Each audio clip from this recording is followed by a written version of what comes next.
ये शुरुआत होती है 2023 में, जब मोहम्मद मिजू मालदीव के नए प्रेसिडेंट बनते हैं और उनकी जीत के पीछे एक बहुत बड़ा प्रोपेगेंडा होता है जिसमें मालदीव के लोगों को भारत के खिलाफ भड़काया जाता है। और यह मालदीव में पहली बार नहीं हुआ, इससे पहले भी एक बार हो चुका था जो 2010 में शुरू होता, जिसमें उन्होंने भारत के खिलाफ लोगों को भड़काकर 2013 में अपनी नई सरकार बनाई। और यही से शुरुआत होती है इंडिया आउट के कैंपेन की। 2023 में मोहम्मद मिजू फिर से इस कैंपेन को लोगों के बीच फैलाते हैं और इस कैंपेन में तत्कालीन राष्ट्रपति अब्दुल्ला यामीन खुलकर सपोर्ट करते हैं। इन्हीं सभी के बाद मोदी जी लक्षद्वीप जाते हैं और वहां पर 1150 करोड़ का डेवलपमेंट फंड देते हैं और लक्षद्वीप में टूरिज्म को प्रमोट करने के लिए बीच पर फोटो शूट करते हैं। और देखते ही देखते लक्षद्वीप गूगल पर सबसे ज्यादा सर्च करने वाला कीवर्ड बन जाता है। तभी मालदीव के पॉलिटिशियन मोदी जी को ट्विटर और अन्य सोशल मीडिया पर ट्रोल करते हैं। तो आखिर हुआ क्या है और क्यों लोग बार बार सर्च कर रहे हैं और क्या मालदीव वर्सेस इंडिया आखिर हो क्या रहा है, इस मामले को शुरू से समझने की कोशिश कर। पर वीडियो में आगे बढ़ने से पहले आपको यह जानना भी जरूरी है कि हमारे चैनल पर जल्द ही 5000 सब्सक्राइबर होने वाले हैं। अगर आप इस चैनल पर नए हो तो हमें सपोर्ट जरूर करें, साथ ही अपने दोस्तों के साथ इस वीडियो को शेयर जरूर करें। तो जैसा शुरुआत में बताया था कि मोहम्मद मिजू का एक कैंपेन चल रहा था और इस कैंपेन में इनका कहना था कि जो इंडियन मालदीव में है वो मालदीव से बाहर चले जाए। यहाँ बात इंडियन टूरिस्ट की नहीं बल्कि इंडियन आर्मी के ट्रूप्स की हो रही थी। अब आप सोच रहे होंगे कि इंडियन आर्मी के ट्रूप्स वहाँ क्या करती है, तो इसका एक शानदार उदाहरण है 1988 में, जब लुथिफी पूरे देश पर कब्जा करने चाहते थे। इसके लिए लुथिफी ने श्रीलंका से ट्रेन सोल्जर बुलाए और तब उनका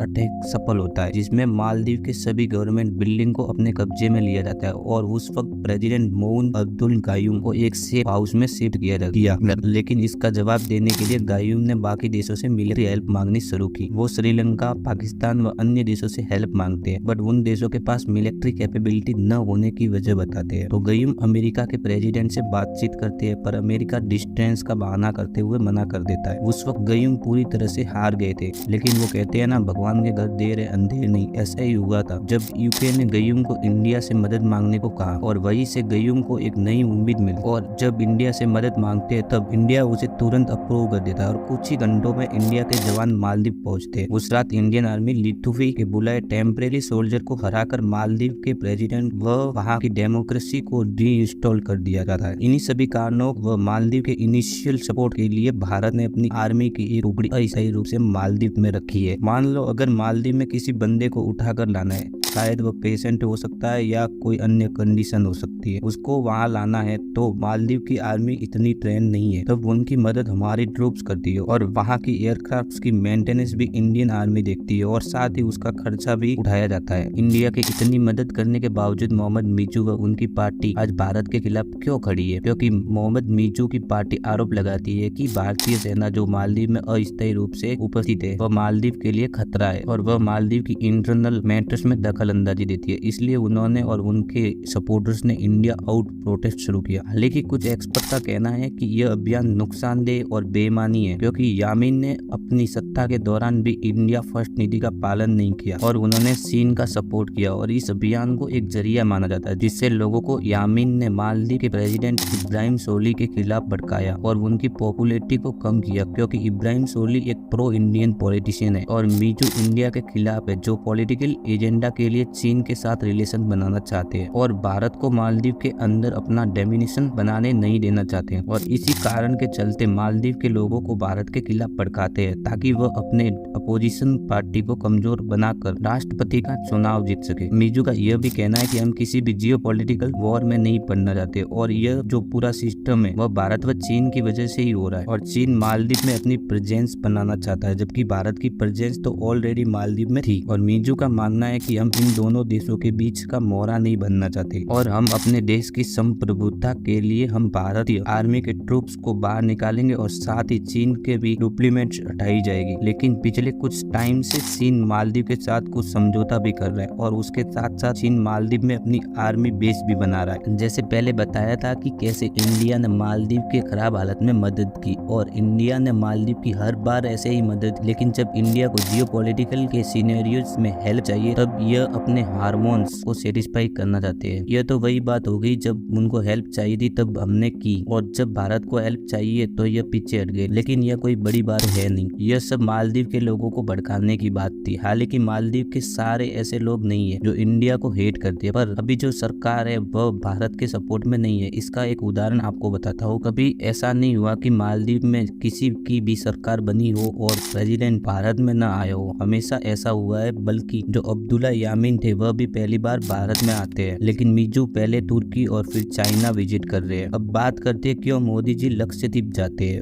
और क्यों मोदी जी ने लक्षद्वीप में डेवलपमेंट प्रोजेक्ट स्टार्ट किए। देखो, यहाँ मोदी जी एक गेम खेलते हैं, क्योंकि मोदी जी तो वैसे है नहीं तो देकर छुप ही रहे। तभी मोदी जी जाते हैं लक्षद्वीप और वहां पर फोटोज व वीडियोज द्वारा लक्षद्वीप को प्रमोट करते हैं। और भाई साहब, मोदी जी को किसी सेलिब्रिटी की जरूरत नहीं है, क्योंकि अपने पीएम तो खुद ही ब्रांड है। तो ट्विटर पे ट्रेंड भी हो गए। बात यही नहीं रुकती, वह फोटोज व वीडियोज इतने ट्रेंड हुए कि गूगल पर सबसे ज्यादा सर्च करने वाला कीवर्ड भी बन गया। साथ ही मोदी जी ने यह बताया कि आप लोग विदेशों में घूमने जाते हो, वहां न जाकर लोग लक्षद्वीप जाए, क्योंकि यह इंडिया में ही आता है, तो यह सस्ता भी होगा और जो पैसे आप दूसरे देश में खर्च करते हो वह नहीं होंगे, और जो पैसे है वो अपने देश में ही रहेंगे। इसके बाद मीजू के सपोर्टर बाहर निकलते हैं और मोदी जी को ट्रोल करते हैं, क्योंकि मोदी जी के किए हुए ट्वीट्स की वजह से कई भारतीय मालदीव को बायकॉट कर रहे हैं और लक्षद्वीप जाना प्रिपेयर कर रहे हैं। जो लोग मालदीव जाने वाले थे या प्लान कर रहे थे वो भी कैंसिल कर देते हैं, जिससे मालदीव में आने वाले पैसे रुक जाते हैं। तो मीजू के सपोर्टर ट्रोल करते हैं। फिर भारत की तरफ से कोई रिप्लाई नहीं था, तभी वह लोग मोदी जी को ट्रोल करने के साथ साथ देश को भी इंक्लूड कर देते हैं और एक मिनिस्टर पोस्ट करते हुए कहते हैं कि आपका लक्षद्वीप हमारे मालदीव की कभी बराबरी नहीं कर सकता। साथ ही यह भी कहते हैं कि तुम हमारे जैसी सुविधा नहीं दे सकते जो हम मालदीव में देते हैं। अब सीधी भाषा में कहे तो ये लक्षद्वीप को नीचा दिखाने वाली बात थी, पर इन्हें यह तक नहीं पता कि मालदीव में सबसे ज्यादा टूरिस्ट इंडिया से आते हैं, और अगर इंडिया के टूरिस्ट को मालदीव जाने से रोक लगा दी जाए तो वहाँ की इकोनॉमी ठप पड़ सकती है, क्योंकि हर महीने भारत से लगभग 2 लाख लोग मालदीव में विजिट करते हैं। इसके पीछे एक रीजन है, क्योंकि जो भारतीय सेलिब्रिटी है वो मालदीव जाते हैं और सोशल मीडिया पर फोटोज व वीडियो शेयर करते हैं, तो उन्हीं को देखकर कई इंडियंस मालदीव जाते हैं, जिससे मालदीव की इकोनॉमी में ग्रोथ होती है। जैसा कि वीडियो में बताया था कि कैसे मीजू चीन व भारत को मालदीव से बाहर जाने को कहता है, वही चीजें मीजू फिर से दोहराता है। इस बार मालदीव की सरकार उन 3 मिनिस्टर को सस्पेंड कर देती और यह जताती है कि हम एंटी इंडियन नहीं है। इसके बाद मीजू बीबीसी पर आकर एक इंटरव्यू में बताते हैं कि हमारे लिए भारत कई मायनों में इम्पोर्टेंट है, जैसे पहले हमारे संबंध थे वैसे अभी भी रहेंगे। इससे एक बात तो जाहिर रूप से कही जा सकती है कि यह नया भारत है जो बिना बोले बहुत कुछ कर सकता है।